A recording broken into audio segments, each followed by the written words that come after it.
हिमाचल प्रदेश की राजनीति में इन दिनों एक नया तूफान उठ खड़ा हुआ है। कांग्रेस नेता और मंडी से सांसद रह चुके प्रतिभा सिंह ने सीधे आरोप लगाया कि 2019 के लोकसभा चुनाव में वोट चोरी हुई थी। उनका कहना है बीजेपी के सभी चारों उम्मीदवारों की जीत का अंतर इतना ज्यादा था कि उस पर संदेह होना लाजमी है। ये बयान तब आया जब कांग्रेस के पूर्व अध्यक्ष राहुल गांधी ने हाल ही में बीजेपी और चुनाव आयोग पर गंभीर आरोप लगाते हुए कहा था कि देश भर में चुनाव में धांधली और वोट चोरी हो रही है। प्रतिभा सिंह ने कहा 2019 के नतीजों में जो आंकड़े सामने आए वो सामान्य चुनावी परिस्थितियों में संभव नहीं लगते।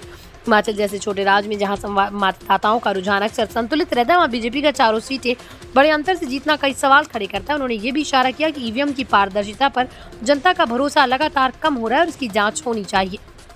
ये बयान कांग्रेस के अंदर और बाहर दोनों जगह राजनीतिक बहस को और तेज करा है।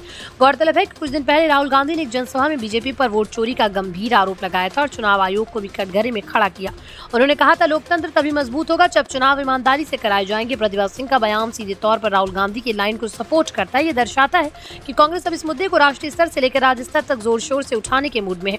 बीजेपी की तरफ से अब तक इस पर कोई सीधा जवाब नहीं आया है, लेकिन पार्टी के अंदरूनी सूत्रों का कहना है कि वो इन आरोपों को बेबुनियाद मानते हैं। उनका दावा है कि 2019 में नरेंद्र मोदी की लोकप्रियता और केंद्र सरकार की नीतियों के कारण हिमाचल में भी बीजेपी को भारी समर्थन मिला। हालांकि कांग्रेस का यह हमला आने वाले समय में हिमाचल की राजनीति को और गरमा सकता है, खासकर जब राज्य में लोकसभा चुनाव की तैयारियां तेज हो रही हों।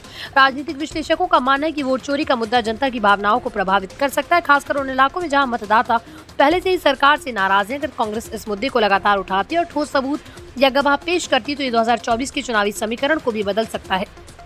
दूसरी ओर अगर बीजेपी इन आरोपों का जवाब मजबूत तरीके से देती है और जनता को भरोसा दिला देती है तो ये कांग्रेस की रणनीति को कमजोर कर सकते हैं। अब देखना होगा कि आने वाले हफ्तों में ये राजनीतिक जंग किस करवट बैठती है।